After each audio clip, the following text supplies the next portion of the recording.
So, we are on our mission here Friday nights. We've been doing this for a while, covering the Satipatthana Sutta, which is the Buddha's discourse on the four foundations of mindfulness. The four foundations of mindfulness briefly. First foundation of mindfulness, mindfulness of breath and body.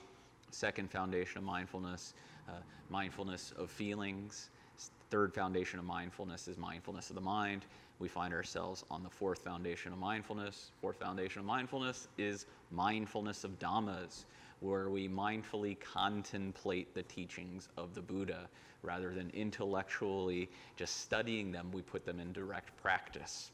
And in this fourth foundation, we have a series of lists to contemplate, and the list we find ourselves on tonight is the 5 aggregates. And the 5 aggregates are a sense of almost like bundles, sometimes they call it, that constitute the self, the identity. So I will go over this in detail, but the 5 aggregates are form, like our body, form, feelings, perceptions, our own perceptions of reality, mental inclinations, our thoughts, and then consciousness itself. And not that you need to memorize this right now, but I will go into these in detail. And so this is where we start to almost deconstruct the self, right? And not that the self and having a self-identity is a terrible thing, or self-awareness is an awful thing, or self-confidence is an awful thing, but haven't you noticed that there is a main character in all of your stress and suffering? And it's you. And so through this practice, we can start looking at whoever you think you are is just a mental construct. And when we take these 5 aggregates, we start to deconstruct these things, and we can put them right back together, hopefully. So it's a quite profound practice that leads to a great deal of ending of suffering. So speaking of suffering, there's this band I love. They're called the Murder Burgers. They're from Scotland. And I was listening to one of their songs, and it's called My Inner Mental Room. And I'll read some of the lyrics. It says, in my inner mental room, where I sit and where I struggle to understand why nothing has gone to plan, and to think of words to say to make it through the day, and write them on the wall in block capitals, and let them sink in. Then take a deep breath in, and then open my eyes and tell myself again, this will pass. I hope this will pass. Won't catch me drinking alone at the underpass until the sun comes up, because I have given up. I was like, yeah, okay, I feel that, like I'm a person in long-term recovery, been there, right? Like this inner turmoil. And so I was feeling this song. I was like, yeah, way to lay it down, Murder Burgers. I feel you. And then it continues on in the song. It says, Jesus has nothing to offer me, and Buddha just left me confused. But I'm still sick of wasting my time counting the ways which I lose, I always lose. And I thought, damn, they're poking at the Buddha here. But that's a great argument, right? If anything, I understand that sometimes these lessons, sometimes Buddhism in general, can be quite confusing. And when I first started my Dharma practice, it was in the Soto Zen tradition. And if you've had any practice in the Zen tradition, one of the more prominent lessons comes from the Heart Sutra. And the Heart Sutra, it's quite poetic. And there's specific lines that relates to today in this Heart Sutra. It's something we chant over and over again. Every Saturday morning, I would go meditate and we'd chant the Heart Sutra. And the particular line says, form is emptiness, emptiness is form. Form is precisely emptiness, emptiness is precisely form. Feelings, perceptions, mental inclination, and consciousness are also like this. What? What the hell does that mean? I remember when I first started chanting this, I was like, I have no clue what that means, but it sounds rad, right? And then over time, I started practicing in this tradition, and we would tease out like what those really mean, right? And I think there's a deeper intention for chanting some of these so-called confusing things, because it is quite poetic. And there's a saying that Zen's for the poet, Vajrayana's for the artist, and Theravada's for the psychologist. So we find ourselves in the Theravada tradition here, where we use psychology as a way to describe this deeper understanding. But I do think there is some sense of beauty in the confusion, because we can't think our way out of suffering. We have to experience it. So maybe as I map out the psychology of a self-identity in Buddhism, maybe bring some poetic quality too. Yeah. And so what we're doing is looking at this main concept in Buddhism, anatta. So the Buddha taught many things, but in the time of the Buddha, the one thing that stuck out in his teaching was this teaching, anatta, not self, no self. That the idea that there is no independent, permanent individual in this system. The only way we have this self-identity is because it is reliant on the cooperation of change and interconnection. And so it takes our survival that we do take all of these things that are arising and passing and changing and moving, and then we create a self-identity that thinks things are permanent. We need that to survive. And to end suffering, we need to see that's just a mental construct in the mind. So, looking at while this may be something philosophical or intellectual, I want you to know that all of these teachings point back to the same thing, ending of suffering. This is for the disappearance of dukkha, right? So, and the Satipatthana Sutta starts with that. This is for the surmounting of sorrow and disappearance of dukkha. And so this word dukkha, I want to go into this a little bit. Dukkha is most prominently translated to suffering. I love this word suffering. But what the Buddha said what dukkha was, he said, birth is dukkha, age is dukkha, sickness is dukkha, death is dukkha, being separated from all you hold dear, that's dukkha. Being in company of things you don't like, that's dukkha, So that the Buddha seemed to be just describing things that are painful, right? And so these things are dukkha. But as we go through his explanation of what dukkha is, there's like a little last line that we tend to leave out. And let me read it. It says, in short, the 5 aggregates subject to clinging are dukkha. So we have all these things, aging, sickness, death, being separated from our loved ones, being in company of people we don't like all that much. That's kind of like what life is, right? But really what the core of our suffering is when we cling and self-identify through the 5 aggregates. That's the cause of suffering. In short, all that stuff is inevitable, but what's optional? That clinging. So when we start looking at these 5 aggregates, we can start stepping aside on the clinging. Because we can find ourselves self-identifying with the body, right?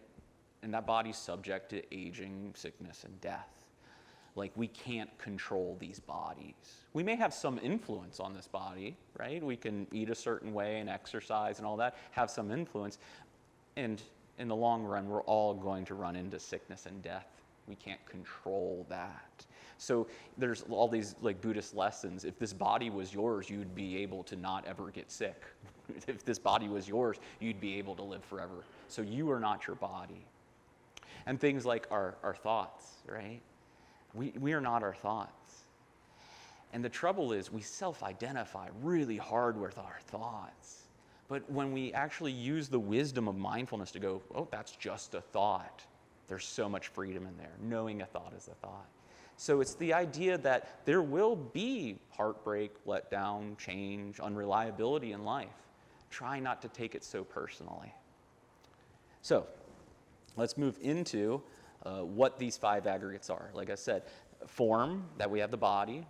And then the way I describe it is, oftentimes the second aggregate is feeling, but the way I like to describe it is consciousness. So we have this body, and then we have consciousness. And the system kind of goes online, and then we have feelings.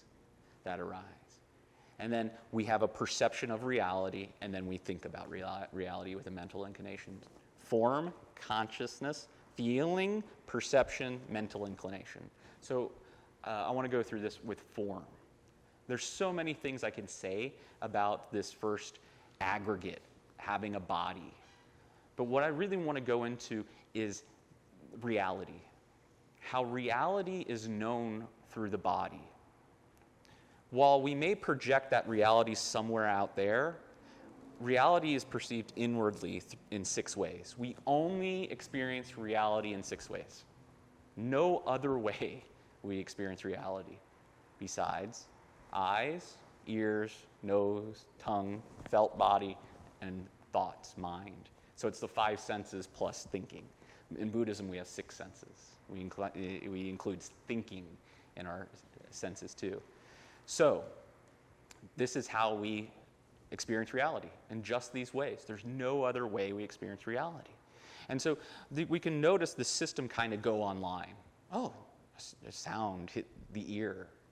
Oh, there's reality. Sight hit the eye. Oh, there's reality. A sensation hit the body. Oh, there's reality. A thought hit the mind. Oh, there's reality. And so this is where we begin in this exploration of the 5 aggregates, is by noting what we call the 6 sense spheres. And so, consciousness. Now, we talk about the body, form, as the first aggregate. The second aggregate is consciousness, right? And consciousness is such a widely used word. And I'm not sure if we fully understand what consciousness is, but the Buddha offered us a way of knowing how consciousness arises. And if we're talking about non-identifying, not self-identifying, right? Not clinging to things as self, this thing, consciousness, is more popularly the thing that people think that's truly me. And so we can step into the truth of not self by looking how consciousness arises. So consciousness arises based off of these 6 senses. And normally we think consciousness is I am this one consciousness, that there's this individual consciousness. And sometimes people parallel this to soul. But if you notice this, and this is what the Buddha's teachings, and through my own practice, I feel like this is pretty on point, we don't have one consciousness. We have endless consciousnesses arising right now and passing right now. That infinite consciousness are coming in, because consciousness arises from the ears. And so we have sound hit the ear, hearing consciousness arises. The system goes online, consciousness. That light hits the eyes, seeing consciousness arises. That a sensation hits the body, feeling consciousness arises, right? And so right now there are so many consciousnesses rising and passing, arising and passing, arising and passing. And I think it's really helpful to mindfully contemplate this, and maybe someday I'll get into it, because it starts looking at the truth of rebirth. Of like, in the time of the Buddha, they didn't argue about God existing. They argued about soul. And there is a distinction about reincarnation and rebirth. In the time of the Buddha, they said, oh, your soul continues on after you die and reincarnates into another body, kind of like taking off your clothes and putting on the next set of clothes. That's what your body is.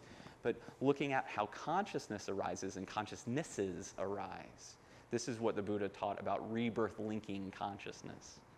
And I can get really down with that. And maybe I'll give a talk on that pretty soon, because I'm going on a tangent because I love talking about rebirth. So this is how consciousness arises. Right? Noticing that and contemplating that is quite awesome. So, as the system goes online, we feel these sensations as either pleasant, unpleasant, or neutral. You may remember this as I went over in the second foundation of mindfulness, this term Vedana. So not only is it in the second foundation of mindfulness, it's also in the 5 aggregates. So as a sound hits the ear and hearing consciousness arises, it's felt as either pleasant, unpleasant, or neutral. And it's nothing we can control, right? It's just felt that way. Sometimes we think, oh, if I think a positive thought about it, it will be pleasant. No, unfortunately, we need some unpleasant sensations in our life just to survive.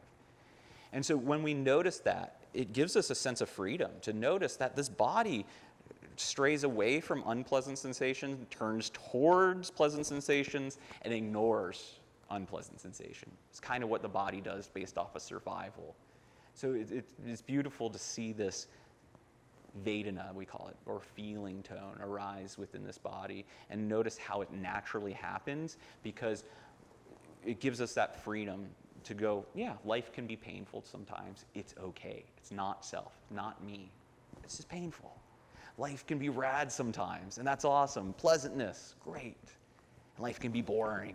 That's, part of having a human body. The consciousness arose the sensation that gave me this pleasant feeling right now. Awesome. So, and that's my least favorite aggregate to talk about, so I may, slightly dismiss that one for a little bit. So, 6 senses, bring about consciousness. Now I want to talk about perception. So, perception is the discriminating part of the brain. That right now I'm seeing all sorts of lights, colors, and forms. And in these lights, colors, and forms, it discriminates all these lights, colors, and forms into an object, into my Sangha, into my friends, that I get to see you. And so reality starts perceiving itself in this way. And so as we use this discriminating brain, it helps us communicate, right? That I can see the sight of that color over there and see the 4 legs and then the back and the seat, and then my mind perceives it as chair. And we are doing that in countless ways right now. And we not only do it with friends and chairs, we also do it with ourselves. That we just distinguish situations and thoughts and feelings and then create this identity self that we make up a story about. So it is beautiful to know that this is what the mind does, and at the same time to step out of it sometimes and just see the sights, hear the sounds. Like in the guidance of the meditation, I said, try not to get wrapped up about what you are hearing, but feeling the textures and movements of sound arising and passing. And it's kind of a beautiful experience.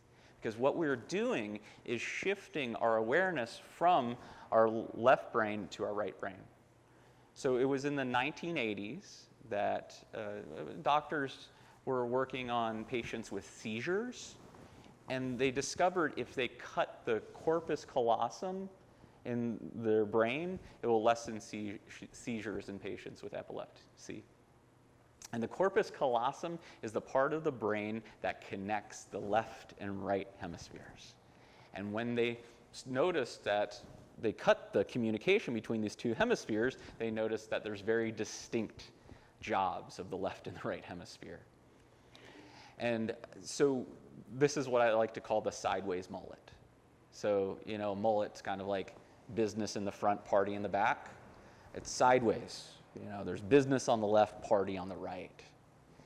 So what they discovered is the left brain is really good at distinguishing things. It's like making sense of the world, what I like to call the perceiver. So it's the thing that perceives the chair sitting there. It perceives reality and tells me a story about reality. It's analytical, observational, and distinguishing part of the brain, the perceiver part of the brain. And then this right brain is an experiencer part of the brain. It's the one that we feel emotions. It's the one that hears the Heart Sutra, the poetic quality of the Heart Sutra, and has the experience. It's the part of the brain that feels the textures of the sounds rather than naming the sounds. It feels the rising and passing of the sound. And when you get into that right brain, it's a very beautiful experience. And it's also more reliable than the left brain. So they did studies on these different parts of the brain, and they were showing images to these patients that had their corpus callosum cut. And like the right eye connects to the left brain and the left eye connects to the right brain. So they did different studies. So they showed the left brain images. They said, okay, there's a chicken here and there's a shovel. What's going on with this chicken and shovel? They asked the left brain that. And the left brain said, oh, because you were cleaning out the chicken coop, obviously. And, okay, no. Nobody was cleaning out any chicken coop. But they saw those images, and that left brain decided to make up the story. And they did the same for the right brain, and the right brain said, I have no clue. I don't know. I'm just looking at this image, right? And so this is where we discover where a lot of our self-talk and stories made up about ourselves come from. It comes from this left brain, that we feel an emotion, we feel a sensation of heartbreak, of pain, and then our left brain will tell us, oh, well, that's because you're a fuck-up.